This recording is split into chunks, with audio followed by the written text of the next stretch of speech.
hay algo que el predicador está comprometido a hacer desde este lugar, es mostrar a Cristo. No sus propias opiniones, no solamente lo que quiere decir, es mostrar a Cristo. De Génesis, Apocalipsis, el trabajo del que predica la palabra es mostrar a la iglesia a Cristo. Es nuestro primer cántico, esperamos poder usarlo más frecuentemente y recordarnos a nosotros mismos. Y que la iglesia ore mientras el pastor está predicando, que muestre a Cristo. Predicador que venga, pastor que venga, muéstranos, enséñanos de Cristo. Con todo eso vamos a abrir nuestras Biblias en el Salmo 115. Yo quisiera que todos puedan buscar, vamos a tener abierto nuestras Biblias en el Salmo 115. Este es el sermón número 116 en sí, porque hicimos una introducción a este libro, pero vamos en los 115 capítulos. Estaba adelantando a la iglesia. Probablemente vamos a detenernos en el Salmo 119, que es el capítulo más extenso, y vamos a estar con temas de la iglesia predicando, pero al mismo tiempo tomando Filipenses, la otra serie abierta en el libro. El Salmo 115, dice la palabra del Señor. No a nosotros, Señor, no a nosotros, sino a tu nombre da gloria, por tu misericordia, por tu fidelidad. ¿Por qué han de decir las naciones, ¿dónde está ahora tu Dios? Nuestro Dios está en los cielos, Él hace lo que le place. Los ídolos de ellos son plata y oro, obra de manos de hombre. Tienen boca y no hablan, tienen ojos y no ven, tienen oídos y no oyen, tienen nariz y no huelen. Tienen manos y no palpan, tienen pies y no caminan, no emiten sonido alguno con su garganta. Se volverán como ellos los que lo hacen y todos los que en ellos confían. Oh Israel, confía en el Señor, Él es tu ayuda y tu escudo. Oh casa de Aarón, confiad en el Señor, Él es vuestra ayuda y vuestro escudo. Los que teméis al Señor, confiad en el Señor, Él es vuestra ayuda y vuestro escudo. El Señor se ha acordado de nosotros, Él nos bendecirá. Bendecirá la casa de Israel, bendecirá la casa de Aarón. Él bendecirá a los que temen al Señor, tanto a pequeños como a grandes. El Señor os prospere a vosotros y a vuestros hijos. Benditos seáis del Señor que hizo los cielos y la tierra. Los cielos son los cielos del Señor, pero la tierra la ha dado a los hijos de los hombres. Los muertos no alaban al Señor, ni ninguno de los que descienden al silencio. Pero nosotros bendeciremos al Señor desde ahora y para siempre. Aleluya. Oremos. Padre, tu palabra ha de ser dulce para nosotros, cuando tu Espíritu ha de darnos la comprensión, cuando el Espíritu ha de hablar, pero también en esta noche tu palabra para algunos ha de ser amargo, porque ha de exhortarnos, ha de mostrarnos, oh Dios, del atrevimiento que podemos tener los hombres de robarte la gloria. La palabra nos dice que es útil y Señor, creemos que es así. Acabamos de cantarte, háblanos, oh Dios. Acabamos de decir, muéstranos a Cristo. Señor, que a través de este salmo cada uno de nosotros comprendamos que fuimos creados, que fuimos, oh Señor, dice, para alabanza de tu gloria. Pero Señor, en el camino perdimos ese propósito, nunca te glorificamos como deberíamos haberlo hecho desde el día que hemos nacido, porque fuimos concebidos en pecado y nuestro caminar, Señor, ha sido de vergüenza hasta que hemos venido a los pies de tu Hijo. Pero ahora, Señor, una vez más, por gracia, estamos en tus caminos, en tu reino de tu Hijo. Somos llamados, oh Señor, una vez más, como redimidos, a devolver la gloria que te pertenece. No a nosotros, oh Señor, no a nosotros, que ningún hombre tenga el atrevimiento de hacer esto, ni un crédito en su salvación, ni un valor en las obras que haces. Todo viene de ti.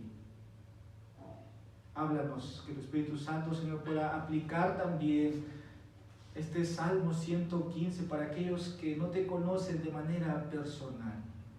Que este día puede ser ese día para encontrarse contigo y que realmente se den cuenta que toda su vida, oh Señor, como este Salmo va a mostrar, han estado tras ídolos que solamente no oyen, no palpan, no pueden, Señor, emitir ni un sonido, como dice. Pero, Señor, tú has prometido bendecir a tu remanente. Oramos, Señor, que tu palabra cumpla ese propósito salvador, ese propósito de reconciliar a aquel que ha estado, Señor, tras sus ídolos. Porque cuando hacemos eso, Señor, te robamos la gloria. Tú solamente eres digno de toda alabanza, de todo honor, toda gloria. En Jesús oramos esto. Amén. Quiero titular, tomando el versículo 1, este mensaje: no a nosotros, sino a tu nombre da gloria. Cuando usted empieza a escuchar, cuando un pastor está predicando tal vez en otro contexto, en otra iglesia, dice gloria a Dios, gloria a Dios, gloria a Dios. ¿Qué profundidad puede ver en esas palabras? Siempre me he preguntado. O solamente es gritar y decir gloria a Dios, para el individuo y todo dice gloria a Dios. Mis hermanos, cuando hablamos de la gloria de Dios, estamos hablando del ser de Dios. Dios no es como nosotros. Y quiero empezar citando lo que en la historia de la iglesia ha habido en los últimos 5 siglos. Se han redactado documentos. Nosotros tenemos una confesión de fe de Londres, pero también ha habido catecismos para mayores, para menores. Uno de los catecismos bautistas dice esta pregunta, y creo que es la primera pregunta inicial: ¿cuál es el fin principal del hombre? Cada padre instruía a sus hijos apenas que podían escuchar o memorizar a sus hijos. Hijo, tú fuiste creado con un propósito, y ese propósito, la respuesta de ese catecismo decía en forma de pregunta y respuesta: hijo, el fin principal del hombre es glorificar a Dios y disfrutarlo para siempre. Si nosotros captamos esa pregunta, esa respuesta: ¿cuál es tu finalidad de tu creación? ¿Cuál es tu fin principal que tú persigues? El catecismo responde: tu fin principal es glorificar a Dios. Cada criatura que ha nacido debiera ser ese su propósito en esta vida. Y justos traía a memoria, ese no ha sido nuestro propósito desde que hemos nacido. Porque una vez que hemos nacido, hemos perseguido nuestros propósitos, nuestras metas y todo lo que se nos ha enseñado, pero nunca hemos buscado glorificar a Dios. Por lo contrario, el hombre le ha quitado la gloria a Dios. Entonces, decir en un culto que alguien se levante y dice gloria a Dios, hay que tener mucho cuidado. Yo no digo que, por ejemplo, el amenizar, amén, amén, amén, eso viene de la comprensión de lo que el Espíritu Santo te está hablando. Pero la palabra gloria tiene que ver con el nombre de Dios, que mi labio está comprometiendo la gloria del Señor. Y la gloria del Señor, hermanos, no es algo ligero, no es algo trivial, porque nosotros podemos tal vez en nuestra emoción glorificar a Dios, pero va más allá de eso. Cuando venimos al Salmo 115, vamos a hablar de esa gloria trascendental que Dios debe recibir. Si tú fijas tu mente en la pregunta-respuesta que te he hecho, entonces cada instante de nuestras vidas, en el lugar donde estemos, debemos buscar la gloria de Dios. No solamente cuando venimos en este lugar, voy a ir a dar gloria a mi Dios por la salvación que ha obrado en mí. Y cuando salimos de acá, como que nos desconectamos de todo lo que hemos venido a hacer. Probablemente pensamos que el mundo es distinto, donde voy a trabajar es distinto. No, mis hermanos. Pablo dice que por precio fuimos comprados. Glorificad a Dios en vuestros cuerpos. No solamente el domingo, sino, hermanos, esto es una vida. Si tú fijas en tu mente, eso muy claramente, yo creo que estarías cumpliendo tu propósito de salvación y seríamos grandemente bendecidos, porque el texto nos va a decir, versículo 13, Él bendecirá a los que temen al Señor, tanto a pequeños como a grandes, conocidos, no conocidos. Dios promete una bendición para aquellos que buscan su gloria en todo lo que hacen, en lo más pequeño, pero Dios ha prometido bendecir. Y siempre nosotros nos preguntamos ante una decisión, ante una circunstancia, ¿esto glorificará a Dios? Porque esa es la pregunta principal del hombre. Si voy a estudiar una profesión, una carrera, ¿esto traerá gloria a Dios? Tal vez, y puedo abrir muchas preguntas, pero esa es la pregunta principal. Glorificar a Dios, hermanos, en términos simples, es hacer que Dios se vea bien en tu vida. No solamente es cuando te reúnes y dices gloria a Dios, es hacer que Dios brille en tu vida y Dios es exaltado. Ahora, también vamos a decir, es mostrar sus atributos perfectos, tal como Dios se revela, su excelencia moral y su infinita grandeza y valor. Ya estoy diciendo algo que es bastante pesado. Siempre los teólogos tratan de enseñarnos a hablar del ser de Dios, hablar de sus atributos comunicables, de sus atributos visibles que vemos, su amor, su misericordia, pero también hay atributos invisibles, pero es mostrar los atributos perfectos de Dios, su infinita grandeza, su valor, su excelencia moral. Incluso los 10 mandamientos muestra ese Dios. Si tú piensas en todo esto, si todos estaremos enfocados en glorificar a Dios, nuestras vidas serían distintos. Tu matrimonio sería distinto. Glorifica a Dios tus palabras, glorifica a Dios tus actitudes, porque hermanos, se trata de eso, cómo glorificar a Dios. Ahora, si nunca te has puesto a analizar de esa manera, probablemente hay algo que tienes que corregir. Y el propósito de este salmo en esta noche es eso. Puede ser que tú estés desobedeciendo la palabra de Dios. No a nosotros, Señor, no a nosotros, sino a tu nombre da gloria. En el Antiguo Testamento, gloria significaba, hermanos, que Dios venía a él, pero ni los cielos de los cielos podían contener a Dios. Otro significado de gloria es pesado. No es solamente decir por decir, es muy pesado. Cuando estamos aquí y si nuestra vida no está trayendo gloria a Dios, entonces no estoy glorificando. 1 Corintios capítulo 10, versículo 31, está diciéndonos casi lo mismo en las palabras del apóstol Pablo. Por precio fuisteis comprado. Glorificad a Dios.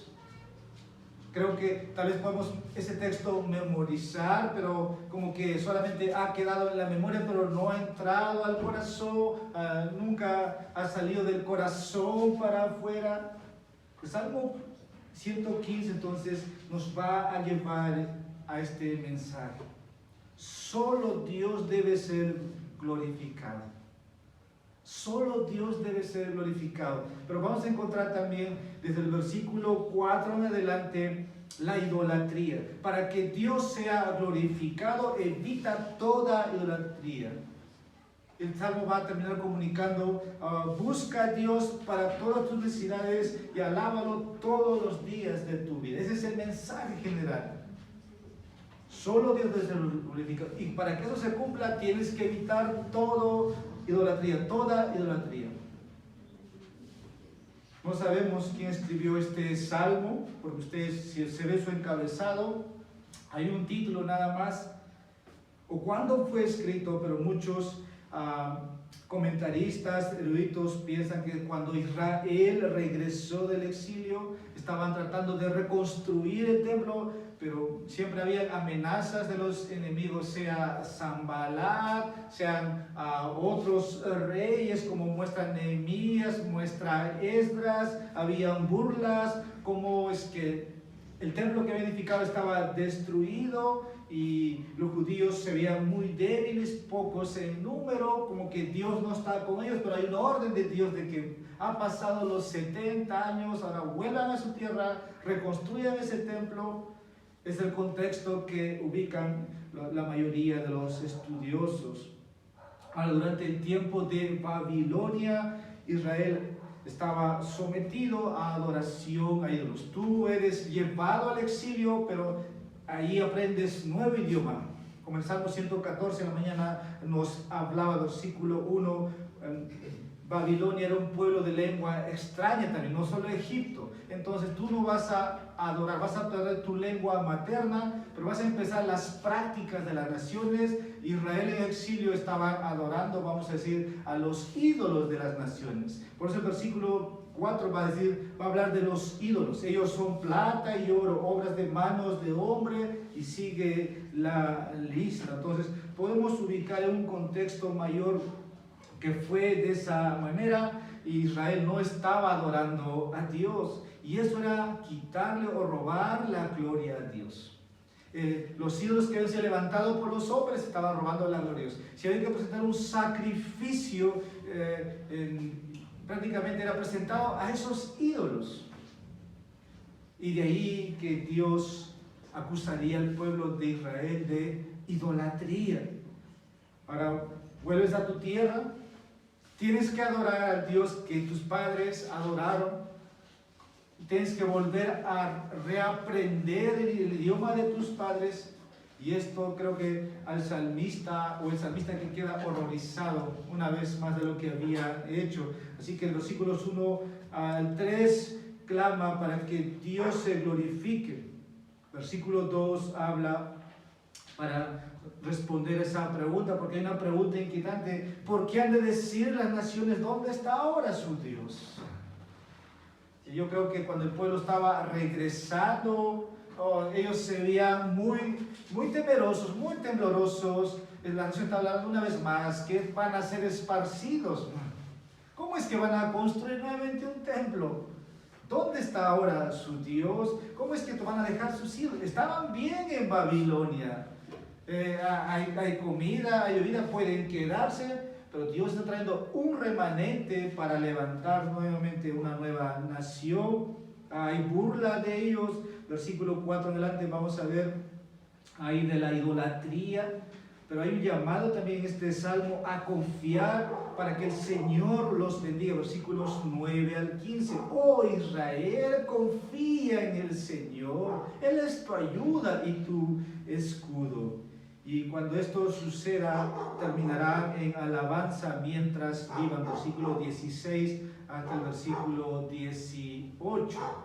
Quiero empezar con mi primer encabezado, versículos 1 al 3. Solo Dios debe ser glorificado. Vamos ahora a ir al versículo 1. No a nosotros, Señor, no a nosotros, sino a tu nombre da gloria, por tu misericordia y por tu fidelidad. Porque han de decir las naciones, ¿dónde está ahora su Dios?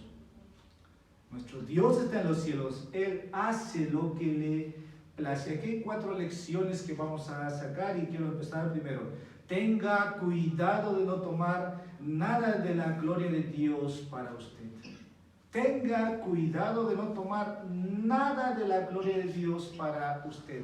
Si pensamos, siempre queremos decir, yo lo he hecho, yo logré, cuando en realidad es Dios me ha dado todos los medios, todas las capacidades, todas las facultades, y nos acreditamos que nosotros lo hemos logrado. Sea que has construido tu casa, sea que has estudiado, sea que tienes la mejor esposa, el mejor esposo, yo lo logré.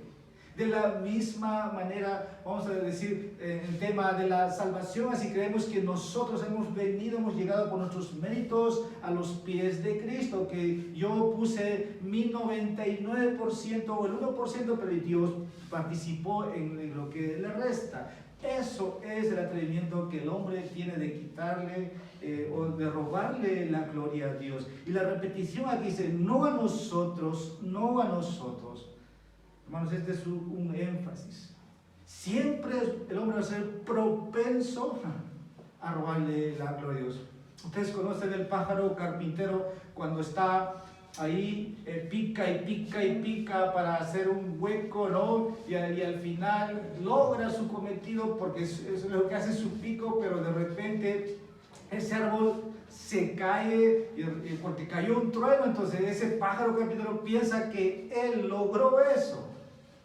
Muchos de nosotros tenemos atrevimiento y nos podemos recordar ahora a través de la palabra del Señor que nuestra comprensión debe ser muy claro, pero de acuerdo a la palabra de Dios. Vamos a ir al libro de Isaías capítulo 42.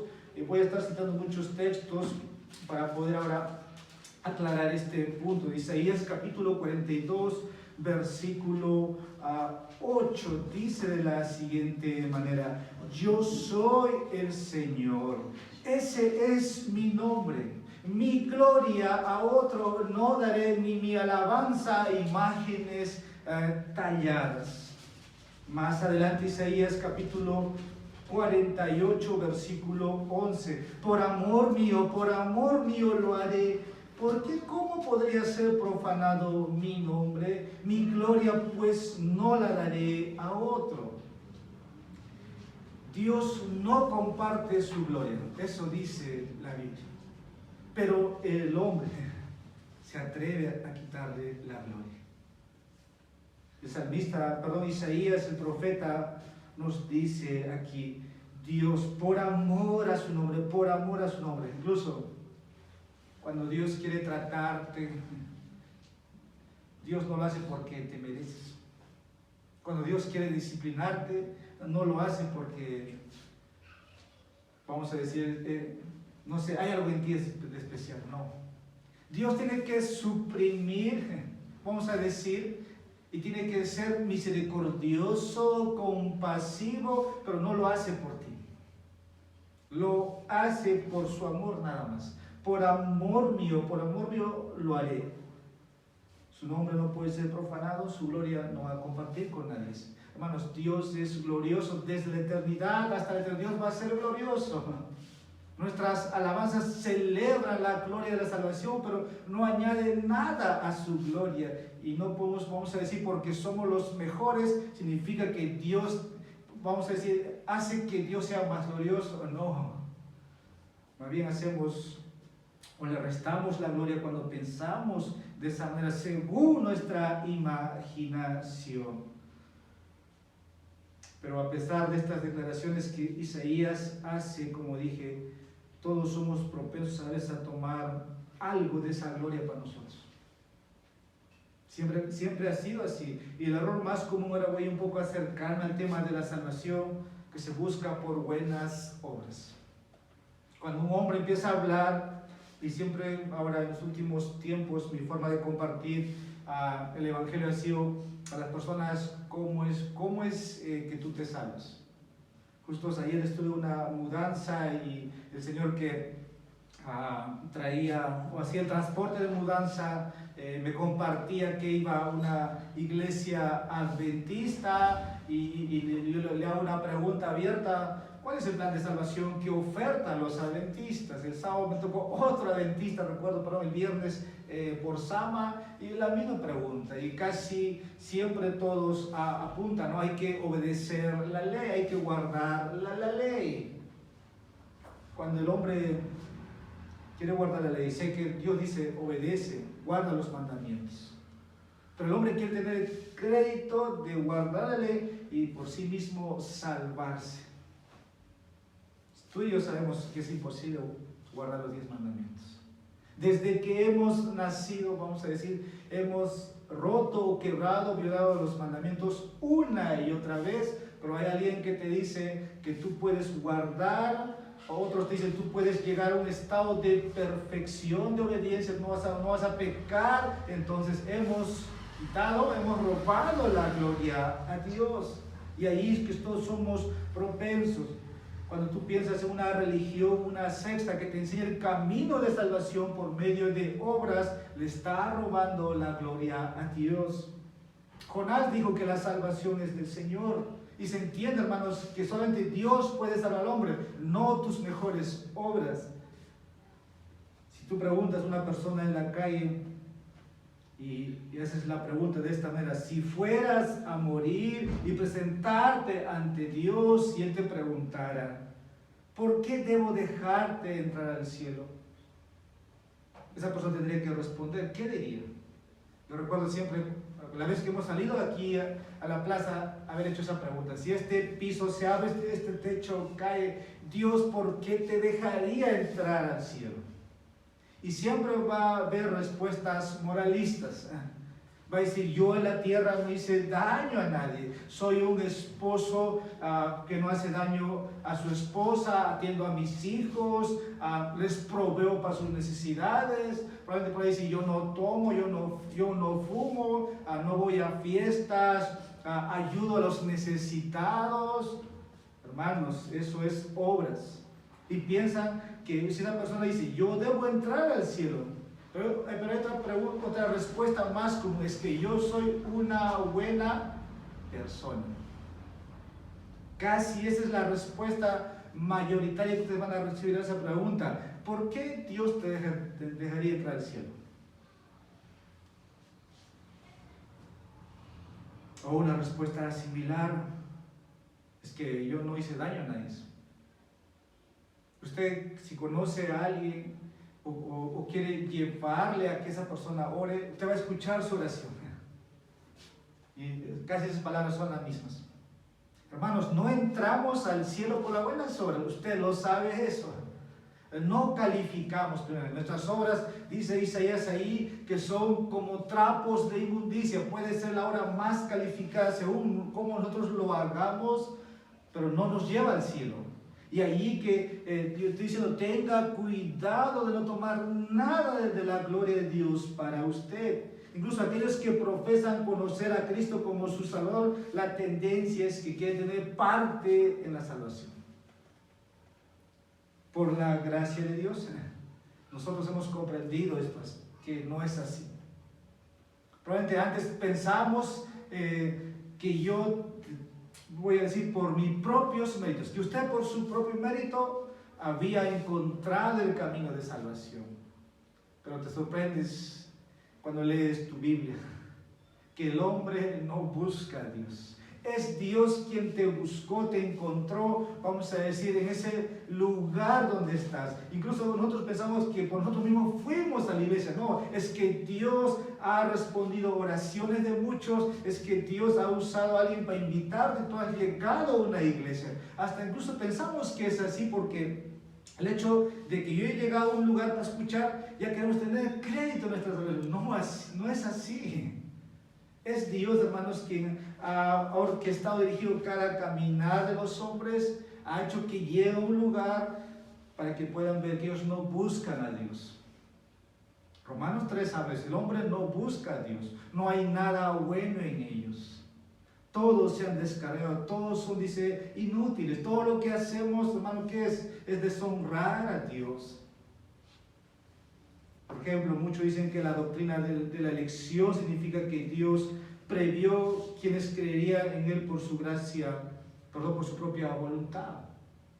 Cuando venimos a estas doctrinas pensamos que entonces que Dios solamente es quien manipula el corazón de los hombres y yo no estoy envuelto en eso. Voy a decir algo: si Dios no nos hubiera elegido, tú y yo nunca hubiéramos elegido a Dios. Hubiéramos elegido 1000 veces nuestros propios caminos. Y gracias a Dios, hermanos, que Dios puso su amor en ti y eres, como dice a Moisés, su especial tesoro. Ha hecho de ustedes un reino de sacerdotes, una nación para representar al mundo. Cuando hay gente que lucha con la doctrina de la elección, es que están buscando, hermanos, robarle la gloria a Dios.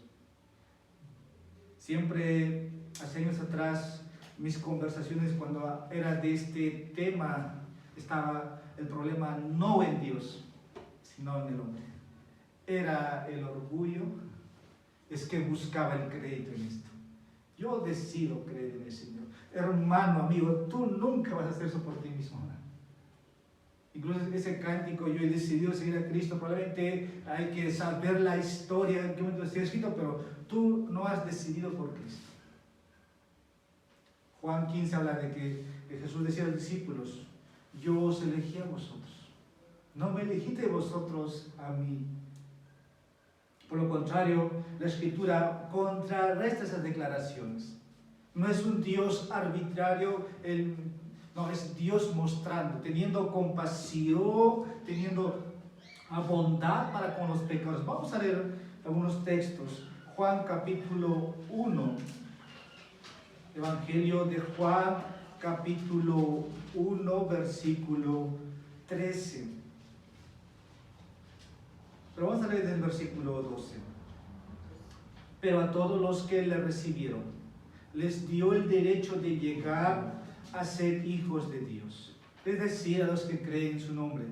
Escuche el versículo 3. Que no nacieron de sangre, ni de la voluntad de carne, ni de la voluntad del hombre, sino de Dios. Si tú estás en la fe, es por la voluntad de Dios. Si tú estás perseverando, no es porque tú puedes perseverar. Perseveras porque Dios permite que perseveres y no vas a desmayar hasta el final. Romanos capítulo 9 son textos donde el arminiano grita al cielo, ¿por qué tiene que ser así? No queremos ese Dios. Romanos capítulo 9, versículo 16. Así que no depende del que quiere ni del que corre, sino de Dios que tiene misericordia. Y el Salmo 115 está diciendo, no a nosotros, Señor, no a nosotros, sino a tu nombre da gloria, por tu misericordia.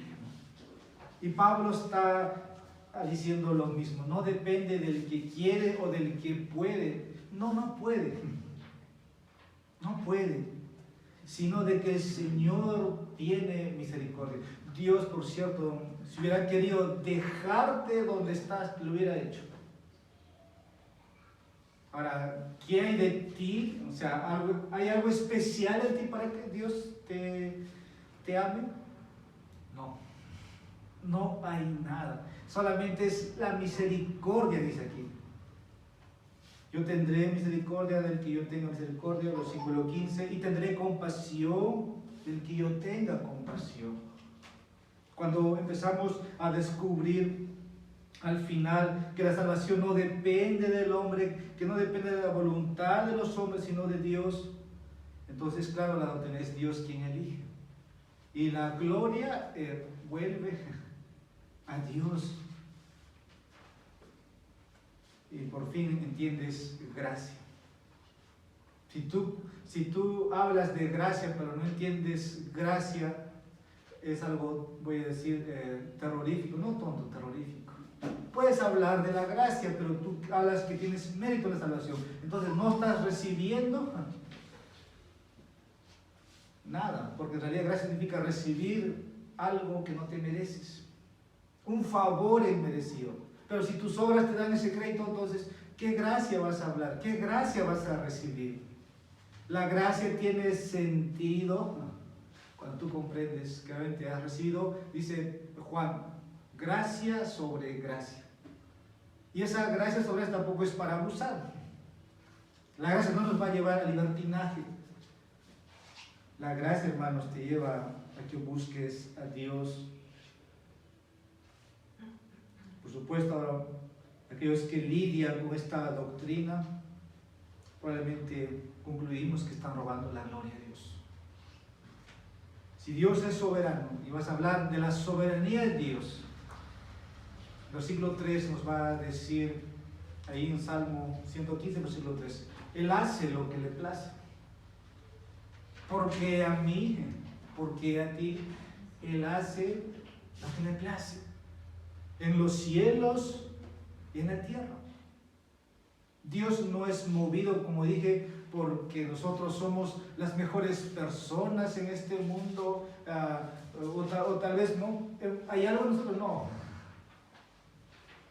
Cuando pensamos así, estamos empequeñeciendo a Dios, quitándole la gloria. Pero Él es soberano, Él nos escoge, nos predestina para salvación, dice Efesios 1, versículos 4 al 6, antes de la fundación del mundo. Los arminianos hablan de una gracia preveniente, o de esa gracia que Dios vio que tú les ibas a elegir, entonces Dios te eligió. Mis hermanos, eso no pasa. Dios no ve en ti un potencial de creer. La fe es un don de Dios, la fe es un regalo de Dios. El arrepentimiento, dice el libro de los Hechos, es un don de Dios. Tú no te puedes arrepentir. Dios tiene que concederte arrepentimiento. Fe, arrepentimiento viene de Dios. Entonces el hombre dice, yo decido en qué momento creer. Solamente voy a decir que hay iglesias que enseñan así. Ustedes saben que es así. Pero incluso, como dije, aquellos que pueden admitir todo esto, pueden estar hablando de gracia, de soberanía, aún buscan quitarle la gloria a Dios. Por eso dije, somos propensos de atribuirnos un mérito personal dentro del plan de salvación. Te voy a ilustrar, 1 Corintios capítulo 4, versículo 7, por ejemplo, los de Corintios se jactaban de sus dones espirituales, y Pablo les hace una pregunta: ¿qué tenéis que no habéis recibido? Y si lo recibiste, ¿de qué te jactas como no lo hubieras recibido? Hermanos, como dije, somos propensos, aún cuando Dios puede dar a unos dones que tú no tienes, y empiezas, como Pablo empieza a decir, ¿de qué te quejas? ¿Qué te falta que no has recibido? Si Dios te ha dado todas las bendiciones. Mi hermano, estar delante de ustedes no es por méritos de Abraham. No tengo la capacidad para hacer esto. Nunca lo pensé. Y sé que usted puede preguntar a otros pastores, va a encontrar respuestas similares. Solamente fue la compasión de Dios. Si yo miro mi vida atrás, solamente voy a decir, tal vez yo nunca hubiera dado este paso de servir al Señor como pastor. Pero es su gracia, hermanos. A ti te capacita como mejor profesional. Si vas a ser ingeniero, Dios te ha hecho un ingeniero. Pero si Dios le hace un pastor, te capacita como pastor, te capacita como un profesional. Y puedes hacer todos los oficios. Tú vas a ser el mejor en ese oficio, cualquiera que sea. Y Pablo dice a los Corintios, ¿de qué te jactas?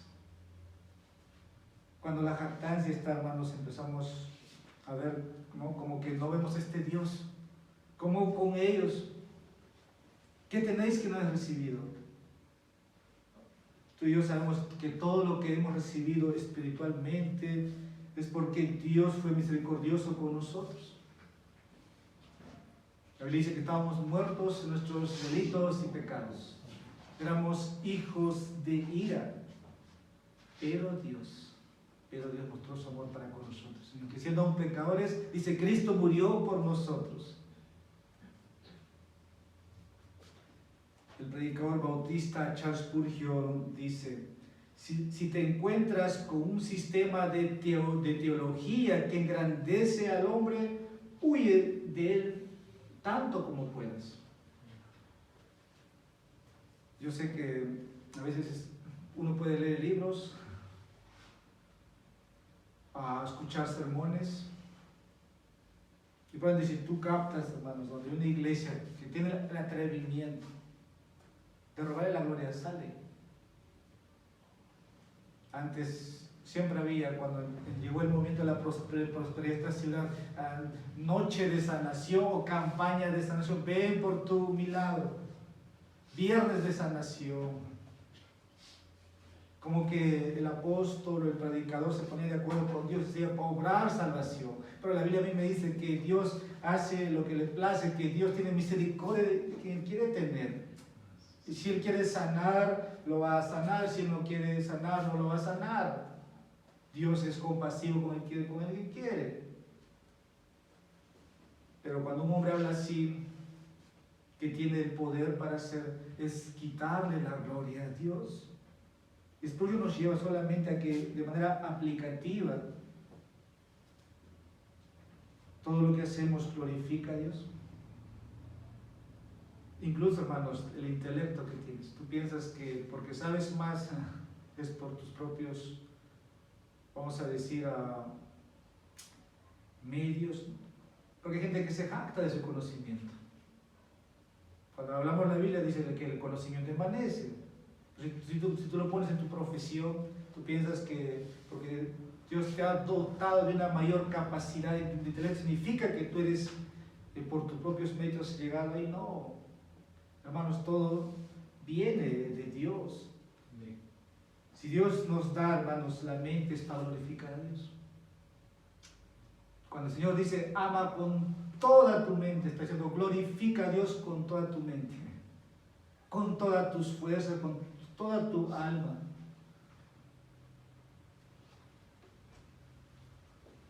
El hombre tiene ese atrevimiento. Y de ahí que dije, tenga cuidado. Segundo, tenga cuidado de no hacer nada que pueda empañar la gloria de Dios entre los incrédulos. Nosotros somos creyentes que estamos en este mundo, aunque no somos de este mundo, dijo Cristo. Pero ahora voy a decir cómo podemos opacar o empañar la gloria de Dios. Con tu testimonio, con tus palabras, con tus actitudes. Y cuando Dios, por ejemplo, dio advertencia de destruir a los israelitas porque se quejaban mucho en el desierto. Sabemos, hermanos, Dios dice es celoso de su gloria. Vamos a leer un pasaje del Antiguo Testamento, Números, libro de los Números, capítulo 14, versículo 15 hasta el versículo 16. Números, capítulo 14, versículo 15 y 16. Pero si tú destruyes a este pueblo como a un solo hombre, entonces las naciones que han oído de tu fama dirán, ¿por qué el Señor no pudo introducir a este pueblo a la tierra que les había prometido con juramento? Por eso los mató en el desierto. Cuando vemos en este texto, hablando del pueblo que se rebela, uno puede concluir que este Dios, ¿por qué tiene que ser así? Si ese Dios que es amor, también es un Dios justo, es un Dios de ira. Pero el pueblo de Israel se estaba quejando constantemente. ¿Y Dios qué hizo? Sabemos que la primera generación que salió de Egipto, que quedaron tendidos en el desierto. La Biblia dice incluso ni siquiera hubo para ellos cementerio, o sea, quedaron muertos y no hubo ni ataúd, no hubo quien los enterrara. El viaje tenía que seguir en el desierto a la tierra prometida. ¿Por qué te estoy leyendo esto? Porque, hermanos, nosotros podemos ser quejumbrosos en la familia, en el trabajo, con tus amigos, y puedes quejarte. Ellos van a ver, pero Dios te está viendo, te está escuchando. Y si Dios suprime por su amor no te destruye. Pero con el pueblo de Israel lo hizo por quejarse. Estaban hastiados de la comida. Estaban hastiados de lo mismo, el maná. Y si tú puedes decir, todos los días como lo mismo. Te vuelves como el judío que se quejaba en el desierto. Estoy diciendo, tenga cuidado de no hacer nada que pueda empañar la gloria de Dios entre los incrédulos. Si eres sabio, nunca te quejes de Dios nunca hables mal de Dios ante un incrédulo. Porque va a decir, como el texto dice, ¿y dónde está su Dios? Tú puedes dar un momento, Jehová es mi pastor, nada me faltará. Pero probablemente en tus conversaciones, en tus publicaciones, estás haciendo un grito al cielo. Y es lo que Dios veía del pueblo de Israel. Por eso te leí esta porción.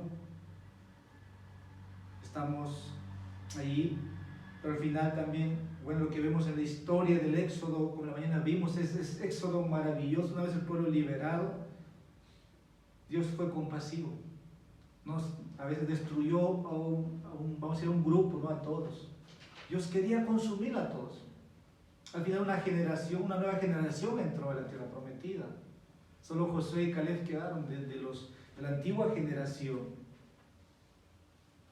Y Moisés tenía que interceder, y Aarón tenía que interceder. Muchas veces Dios perdonaba, pero lo hacía por causa de su nombre. No lo hacía porque ese hombre que estaba en el desierto, ese judío merecía morir. Por eso tenía que inmediatamente a Aarón correr y presentar un sacrificio como sacerdote. Pero Dios lo hacía por amor a su nombre. Nunca lo hacía por méritos de los propios judíos. Es la historia de Israel. Pero nuevamente, volviendo un poco al exilio, en ese contexto que empezamos más adelante, el pueblo volvía a los pecados habituales que antes habían cometido. Ustedes saben, el destierro, fueron llevados para Babilonia, pero Israel siguió profanando el nombre de Dios entre las naciones. Quiero que veamos ahora un texto en el exilio, el libro de Ezequiel, capítulo 36. Ezequiel, capítulo 36, versículo 20. Cuando llegaron a las naciones a donde fueron, estamos hablando de Babilonia, cuando fueron exiliados, cuando fueron llevados de su tierra por su desobediencia, dice, cuando llegaron a las naciones a donde fueron, profanaron mi santo nombre, porque de ellos se decía, estos son el pueblo del Señor y han salido de su tierra. Entonces vemos aquí, este pueblo realmente era tan rebelde, estaba profanando el nombre del Señor entre las naciones donde habían sido llevados.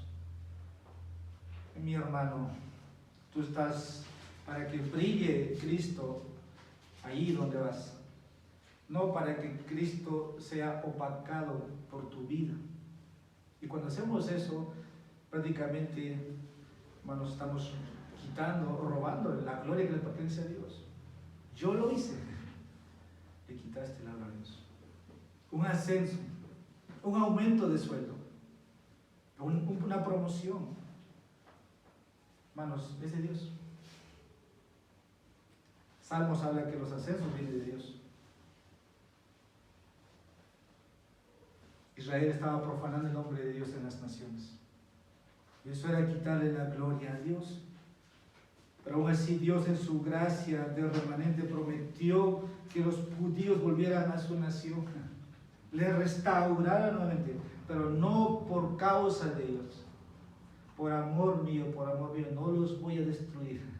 ¿Cómo ha de ser eso? Pero no por sus méritos, hermanos. Lo hicieron porque el Señor tuvo compasión de ellos.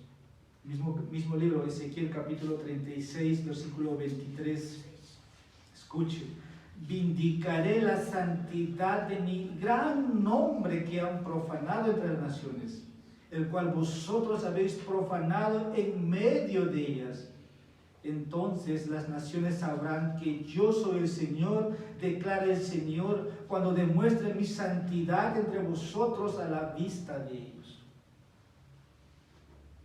Cuando nos acercamos a los pies de Cristo, hermanos, venimos para santificar el nombre del Señor. Cuando Moisés golpea la roca, solo tenía que hablar. Y si Moisés no entra a la tierra prometida, es porque desobedeció, golpeó la roca.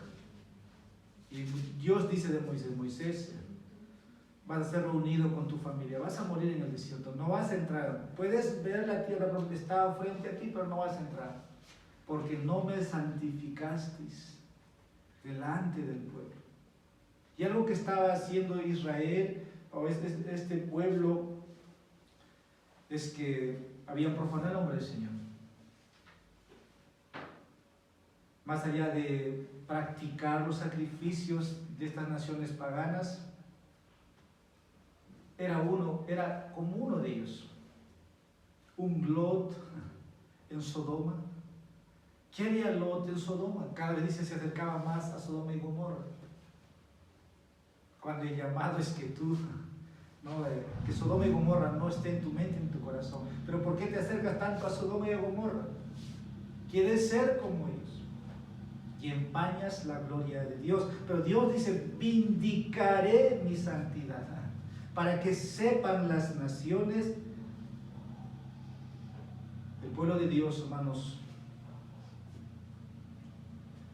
como decir, Dios edifica y nosotros destruimos. Probablemente Dios usa sus ministros, sus iglesias, pero viene otro y derrumba todo lo que ha hecho. Pero Dios es movido por amor a su nombre, para que su nombre no sea profanado.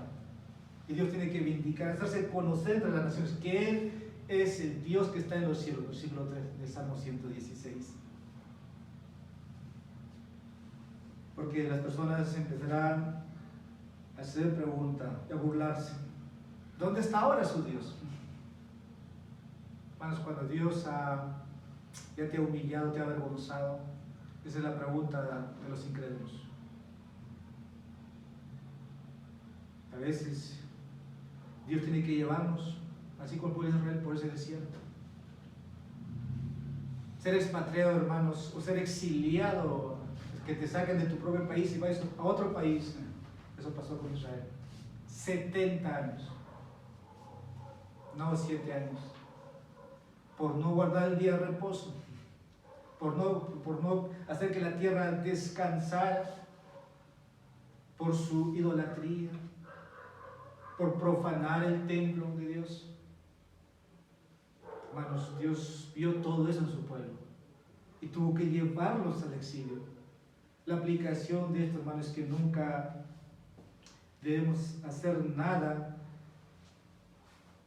que les dé a los incrédulos una base para burlarse de ustedes y de Dios. Dirán: ¿dónde está su Dios? Un pastor es un personaje público, sí, probablemente una oveja no. Pero cuando un pastor cae en pecado público, hermanos, es de tropiezo, no solamente en la iglesia, sino afuera. La gente sabe: mira, ese pastor abusó de una niña. Mire, hay un evangélico, secuestró, asesinó. Hermanos, eso es empañar la gloria de Dios. El mundo se burla de nosotros y de nuestro Dios. ¿Dónde está su Dios? Es trágico, voy a decir ahora, cuando los hombres de negocios que son cristianos no son éticos. Es trágico cuando tú no pagas tus tributos, tus impuestos, porque es tu deber. El mundo se burla de nuestro Dios. Pero si nosotros decimos que seguimos a Cristo, entonces no debemos empañar su gloria entre los incrédulos. Vamos a un pasaje, hermanos. Segunda de Samuel, capítulo 12. Segunda de Samuel, capítulo 12, versículo 14. Dice la palabra del Señor: sin embargo, por cuanto con este hecho has dado ocasión de blasfemar a los enemigos del Señor, ciertamente morirá el niño que te ha nacido. Samuel tuvo hijos, Eli tuvo hijos. Cualquiera pensaría que los hijos de estos sacerdotes iban a ser grandes hombres de Dios.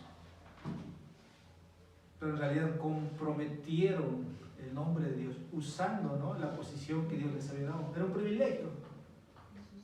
No porque le viera la mejor tribu. Si tú revisas quién eran los levitas, mis hermanos, no había nadie en ellos. Pero cuando los hijos de estos sacerdotes nacen, uno puede ver. Y esta es la historia prácticamente ahí hablando de David. David comprometió con su pecado, empañó la gloria de Dios. Por eso digo, no debemos hacer nada, hermanos, que opaque la gloria de Dios ante los incrédulos. Y como juicio de eso, simplemente Dios le dice: como tú has blasfemado mi nombre en público, toda la nación lo sabe. Bueno, mira, David, tu hijo va a morir. Y no es que con eso quiero asustarles, mis hermanos. Sé que Dios puede actuar inmediatamente, pero también Dios puede, hermanos, ser, como dice contigo, longánimo, puede esperarte que reacciones. Tercero, solo Dios debe ser glorificado por su misericordia y verdad. Nuestro texto dice, hermanos, versículo 1, por tu misericordia y por tu fidelidad. Estamos diciendo, ahora solo Dios debe ser glorificado por su misericordia y su verdad. Aquí el salmista ora para que Dios dé gloria a su nombre, por su misericordia y su fidelidad. La misericordia es otra palabra para la gracia de Dios que encontramos aquí. Su gracia. Nuestra salvación, hermanos, está en Cristo. Fuimos elegidos en Él. Efesios 1:4 y Efesios 1:6 dice que es para la alabanza de su gloria. Cuando venimos a adorar al Señor, celebramos eso. Celebramos eso. Y la fidelidad de Dios, hermanos, otro atributo de Dios, es que si Dios ha prometido, Él ha dado su nombre, su palabra, y Él lo va a cumplir. Y eso magnifica, hermanos, a Dios en su ser. Estos son atributos de Dios: la misericordia de Dios, su fidelidad. Pero como aplicación diría, ¿meditas a menudo en estos atributos de Dios? Probablemente nuestras vidas se verían, digo, más hermosos si nosotros constantemente recordáramos su gracia, su misericordia, su fidelidad. Pero si nosotros llegamos a un momento de conformismo, ya estamos en el reino de los cielos, la puerta se ha abierto para que yo entre en cualquier momento si es que me muero, entonces todo gira así.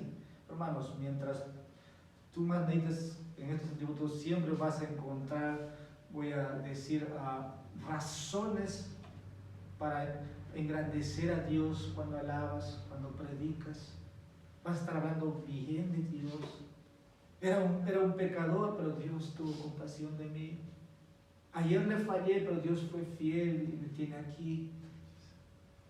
¿Meditas a menudo estos dos atributos? El salmo más corto de la Biblia nos llama a hacerlo, es el Salmo 117, que vamos a estar la otra semana. 2 versículos. Alabad al Señor, naciones todas, alabadle, pueblos todos, porque grande es tu misericordia para con nosotros y la fidelidad del Señor es eterna. Aleluya. El salmo más pequeño resalta, vamos a decir, estos atributos. Pero dice, alaben al Señor las naciones. Si no fuera por su gracia, mis hermanos, todos estaríamos perdidos, sin esperanza. Si no fuera por su fidelidad, ninguno de nosotros estaría aquí. Todos fuéramos consumidos. La Biblia dice que Dios es fiel, aunque nosotros seamos infieles. Cuarto, solo Dios debe ser glorificado debido a su soberanía absoluta sobre todo. Repito, solo Dios debe ser glorificado debido a su soberanía absoluta sobre todo. Versículo 3. Nuestro Dios está en los cielos. Él hace lo que le place. Este es uno de esos versículos que enseña que Dios es el soberano del universo. Es muy citado.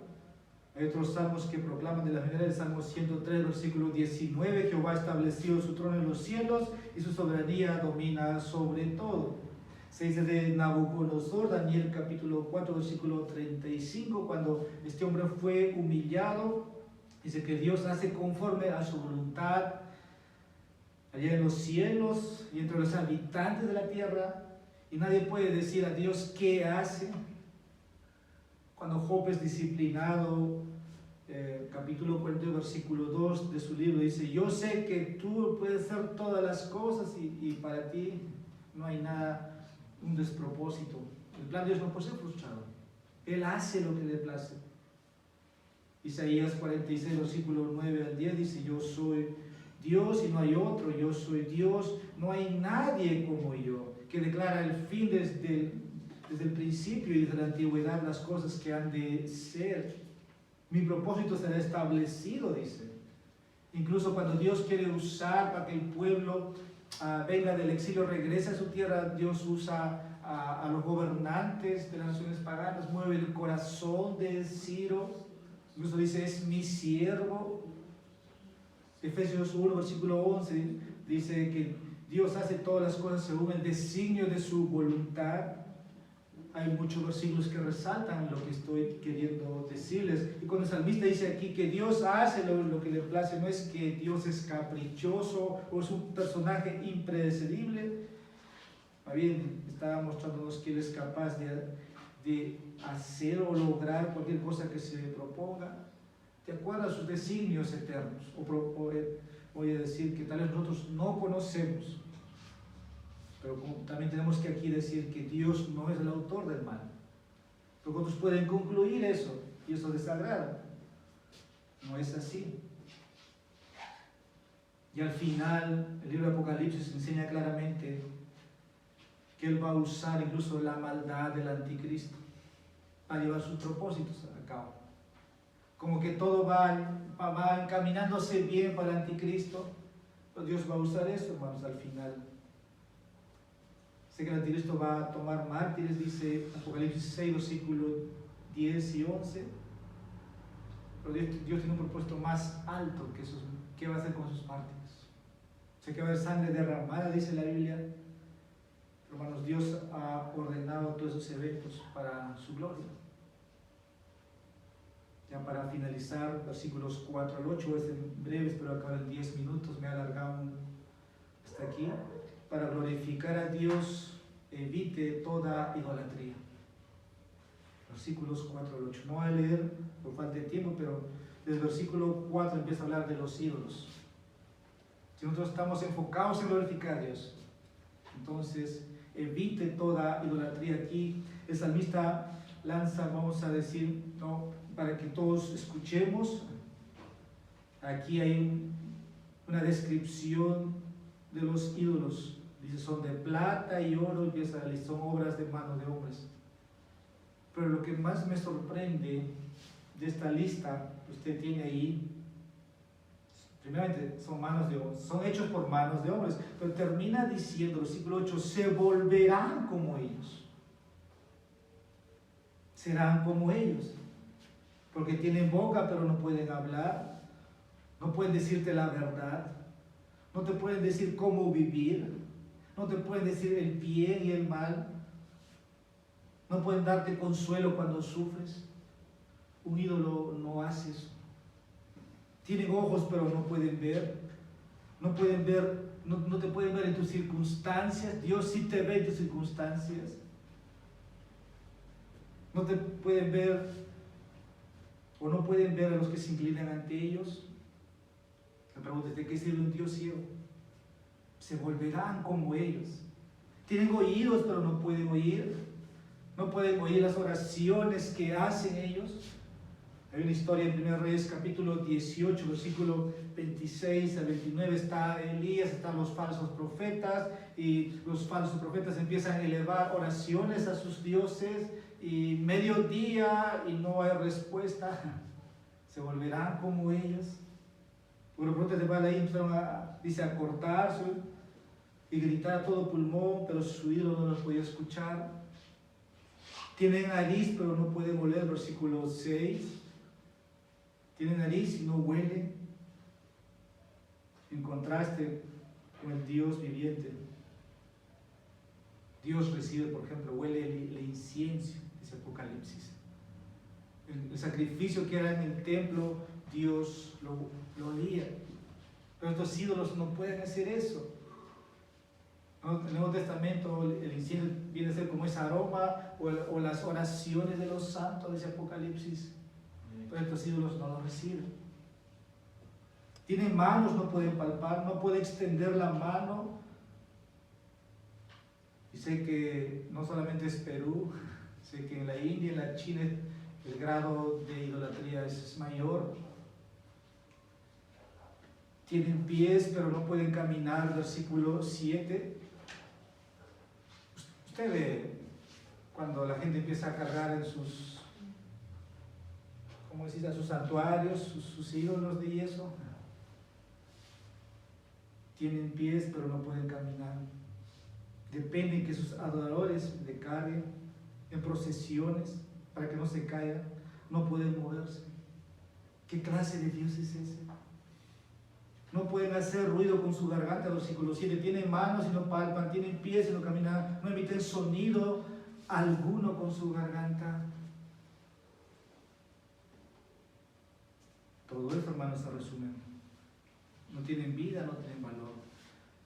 Pero aún peor, versículo 8. Se volverán como ellos los que hacen y todos los que en ellos confían. Aquellos que lo hacen, dice el texto, serán como ellos. Y las personas que no conocen al Dios vivo y verdadero, la Biblia dice que están muertos espiritualmente, son ciegos, son sordos, son mudos, tal como la Biblia lo dice. Y Dios tiene que abrir los ojos para que el ciego pueda ver. ¿Se da cuenta que la muerte espiritual es completa? Eso pasa. Éramos nosotros antes igual. Estamos muertos, ciegos, sordos, mudos.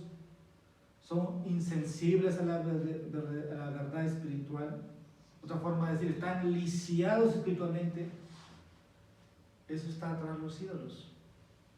Y le preguntas, ¿crees en Dios? Dice, sí, creo en Dios.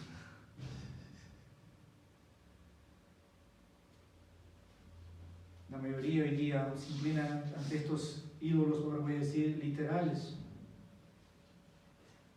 Por ejemplo, las iglesias, bueno, hay bastantes. En Europa, en Asia, bueno, en Asia sobre todo, ¿no? Buda. En nuestro contexto está la religión católica romana, al lado de África, los templos budistas. Ahora, sé que tal vez tú y yo no nos inclinamos, pero nos inclinábamos antes. Pero cualquier, hermano, pecado que tome el lugar de Dios es inclinarte ante un ídolo. Usted sabe esto. No tendrás otros dioses ajenos.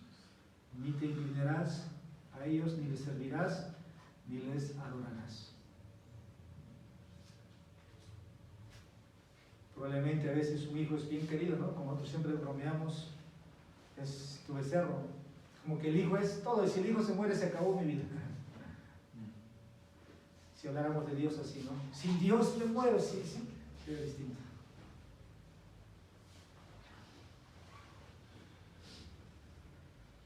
Probablemente aborrecemos esas prácticas que hacen los demás, pero tenemos que luchar con esto. No podemos levantar otros ídolos. Sabemos que hay un Dios que se aira, hermanos. Tampoco podemos usar a Dios para obtener algo que buscamos. Esto es idolatría, porque hay gente que se acerca por bienes, quieren el favor de Dios. Dice que Dios bendice. Dice que Dios lo bendice. Versículos 9 al 15. Para glorificar a Dios, confía en Él como tu ayudador, defensor y fuente de toda bendición. Repito, para glorificar a Dios, confía en Él como tu ayudador, defensor y fuente de toda bendición. Del versículo 9 al 15, ahora vamos a ver hasta el versículo 11. Confía en Dios como tu ayudador y defensor. El salmista hace un llamado a que confíe en el Señor. Versículo 9 usted tiene ahí. Los que teméis al Señor. Hay una diferencia, hermanos. Si usted se pone, si Dios promete ser su ayudador, ser su escudo, para aquellos que siguen o sirven a esos ídolos, no tienen esa defensa, esa ayuda, ese escudo que promete Dios verdaderamente a los suyos. Los que teméis al Señor. Ahí puede ver la diferencia, el contraste que nosotros tenemos. Habla de Israel, habla de su iglesia. Versículo 12 al 15, confiar en Dios como la fuente de toda bendición. El Señor se ha acordado de nosotros, Él nos bendecirá, bendecirá la casa de Israel, bendecirá la casa de Aarón, dice versículo 12. Pero el versículo 13, una bendición para los suyos. Confía al Señor como la fuente de toda bendición. La palabra bendecir acá aparece 5 veces, por cierto.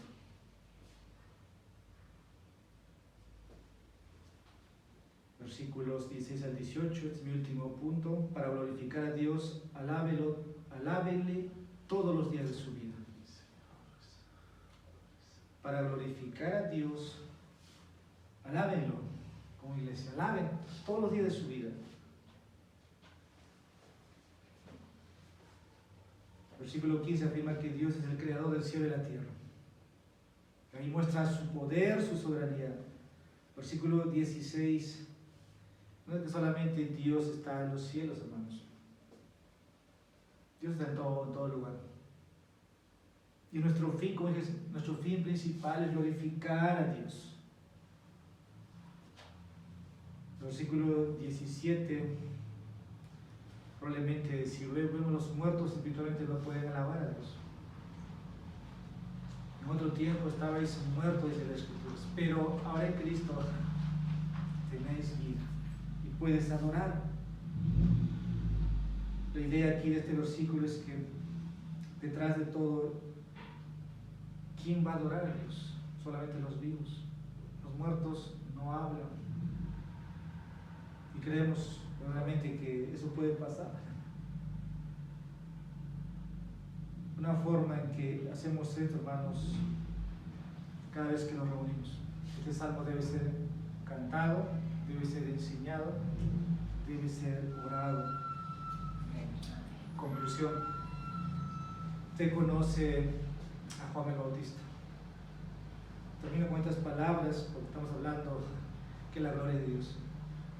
Juan el Bautista al final fue un hombre que fue ejecutado, nació lleno del Espíritu Santo, no hubo otro profeta como él, dice Cristo, no hay otro profeta como él, fue el último profeta. Pero él dice en Mateo capítulo 11, versículo 11, es necesario que él crezca y yo mengue. Es necesario.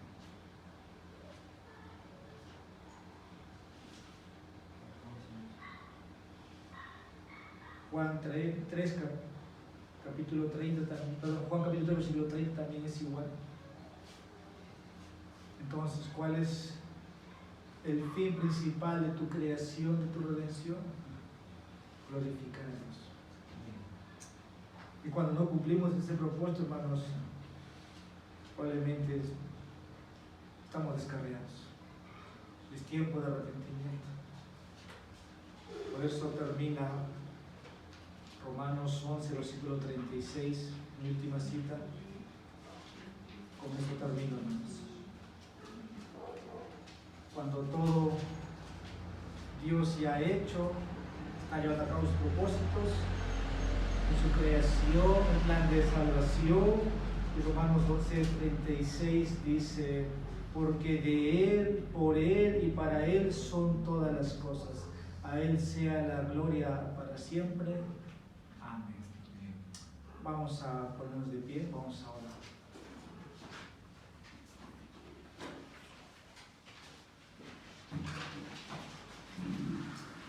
Padre, gracias por hablarnos en esta noche. Hacemos recordar nuestro diseño de creación, nuestro propósito. El salmista nos mostró que la gloria te pertenece. Y de qué manera, Señor, los tuyos pueden hacer esto. Reconociéndote primeramente de cómo te has revelado en tu misericordia. Oh Dios, nadie te ha visto, pero te conocemos que tú eres misericordioso, eres amoroso, bondadoso, compasivo, porque enviaste a tu Hijo. Porque de tal manera amó Dios al mundo que ha dado a su Hijo unigénito. Señor, muertos tuvieron vida, hablando de vidas literales, pero también, Señor, muchos muertos espiritualmente tuvieron vida, Señor, cuando tú estuviste aquí. Nosotros contamos eso y somos de ellos.